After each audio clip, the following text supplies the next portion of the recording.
My own brother stole everything my parents left me. Not a stranger, not some scammer.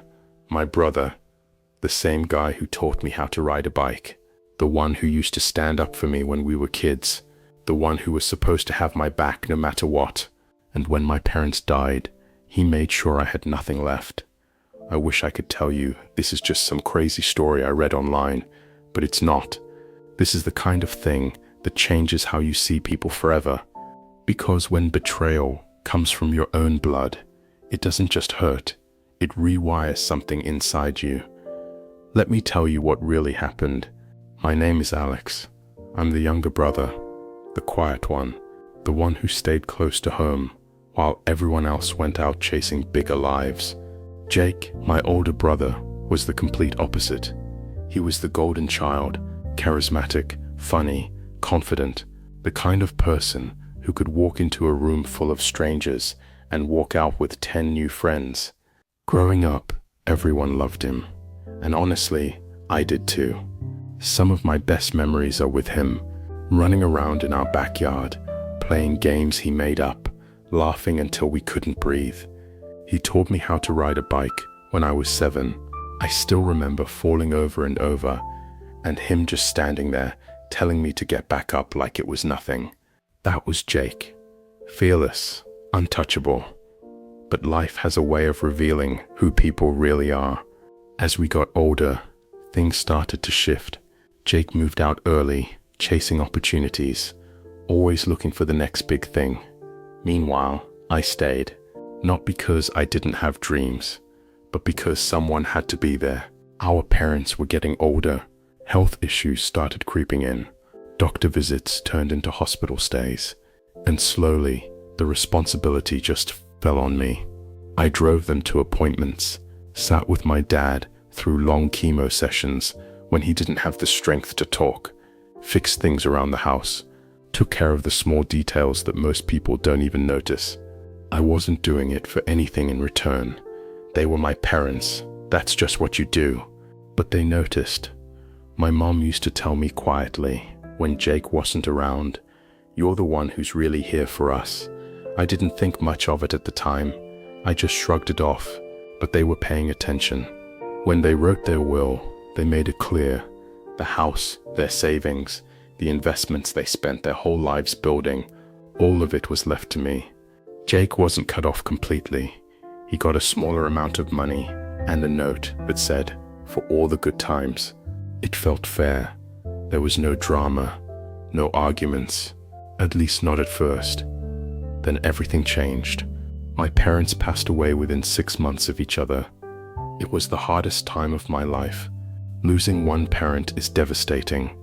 Losing both, back to back, it leaves a kind of silence that you don't know how to fill. I barely had time to process the grief before things started to fall apart. 2 weeks after the funeral, Jake showed up at the house like nothing had happened.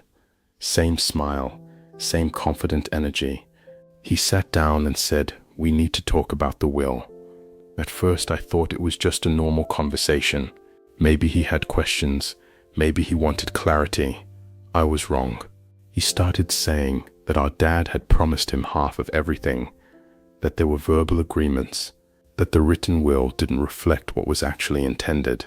Then he brought out documents, papers I had never seen before, signatures that didn't look right, dates that didn't make sense. I felt this sinking feeling in my chest, like something was seriously off. And then he went even further. He started telling relatives that I had been taking advantage of our parents while they were sick, that I had been secretly stealing money, that I manipulated them into writing the will in my favor. I couldn't even process what I was hearing. This was my brother, the same person I trusted my whole life, and now he was rewriting reality like I was the villain. The worst part, people believed him. Family members I grew up with started looking at me differently. Conversations got shorter. Invitations stopped coming. The trust I thought was solid just disappeared. The house got tied up in legal battles. Everything was delayed. Everything was questioned. And the legal fees started piling up. I burned through my savings faster than I ever thought possible. Every meeting, every document, every step of the process cost more than I could afford. Eventually, it caught up to me. I lost my job because I kept missing shifts for court dates and meetings. Bills stacked up, stress took over everything.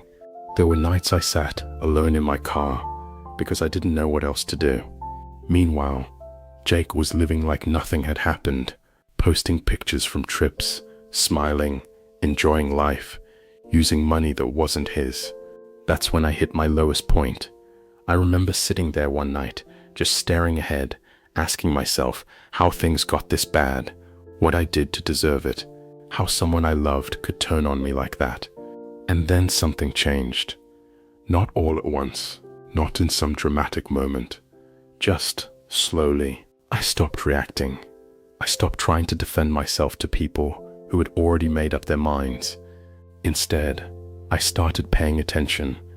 I went through everything. Emails, messages, bank records. Anything I could find, I kept. I organized it. I studied it. I didn't say much to Jake anymore. I didn't argue. I didn't confront him. I went quiet. And that silence, it started to shift things. The more I looked, the more I found. Things that didn't add up. Transfers that didn't make sense. Patterns that pointed to something bigger. Eventually, I made a decision that felt risky, but necessary. I brought everything to a professional, someone who knew how to look deeper than I could. What came back changed everything. There were forged signatures, unauthorized transfers, money moved at times that made it impossible to ignore what was happening. And it didn't stop there. As more information came out, it became clear that this wasn't just about me.